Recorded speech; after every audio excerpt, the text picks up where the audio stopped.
Good afternoon. We'll talk about the revelation of nonsense and propagandistic information fakes made by the state-aggressor. We will start with the uncovering of the statement made by the president of Russia, Putin, who, during the meeting with the Turkish leader, slandered Ukraine for the escalation of attacks on the battlefield, having stated, Putin, in a conversation with Erdogan, stated that Kyiv, at the suggestion of the West, is making a dangerous bet on the escalation of hostilities. Russian propagandist Solovyov is quoting Putin.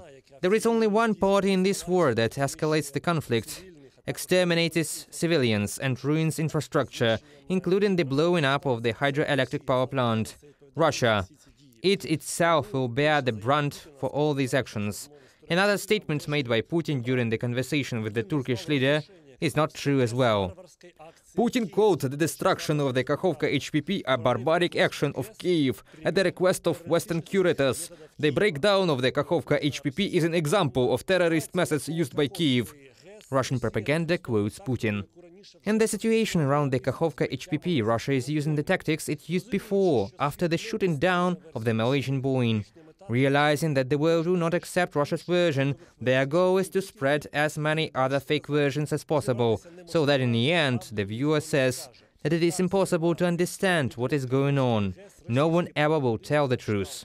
So in particular, after the blowing up of the Kakhovka HPP, Russian propagandists, for example Kots, began to spread the rumors that a number of Western media suggested that Ukraine could use a semi-submersive drone boat with a load of explosives on board to attack the Kakhovka HPP. At the same time, Kots himself further claims that an entire drone is not enough to destroy the hydroelectric power plant. But in the public consciousness, the version that some kind of drone may have been used is already being put aside.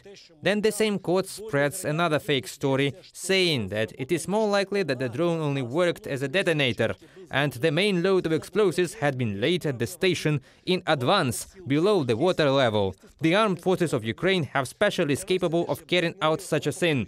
This version is also a lie, but I will repeat that their fake serves only one purpose: to create a doubt in the official version about Russia's involvement in this terrorist act. A similar approach was used by Russian propaganda after the downing of the Malaysian Boeing. Let me remind you, then they invented the Spanish dispatcher Carlos, who allegedly saw a fighter jet near the Malaysian plane. Or even a more absurd version, in which they said that the plane had already been loaded with dead passengers during takeoff, who were then scattered over the territory of Donetsk region. A similar approach now should also lead to the same result: a tribunal on all those involved in this act of terrorism. Moving on, the statements made by the Russian-installed mayor of Novakakhovka, Leontiev, are just as self-revealing. Let me remind you that only when the first reports of the destruction of the Kakhovka hydroelectric power plants appeared, Leontiev announced at 6:15 a.m. in the morning that there were no strikes by the armed forces of Ukraine at the hydroelectric plant. But within an hour, at 7:32 a.m. of the same day, the same Leontiev already began to follow the official Russian propaganda version, according to which the armed forces of Ukraine fired at and destroyed the hydroelectric plant. Around 2 a.m. Russia is the only one solely responsible for this terrorist attack, and sooner or later they will have to answer to the full extent of international law. Let's continue. In order to disprove the Russian fake, we don't have to look far for examples. Directly on the telecom channel of Solovyov, the Russian state propagandist, we can see another fake, saying that the Ministry of Defense of Russia showed the destruction of the Leopard tank that Kyiv used during the counteroffensive, thrown in without any shame. This has already been laughed at everywhere in the world. It turns out that these so-called Leopard tanks were John Deere 9000 series and 700 series combined harvesters, as well as John Deere 4830 tractor sprayer. All this equipment was destroyed directly by the Russians with their weapons, and apparently civilians who were simply doing work in the field were killed.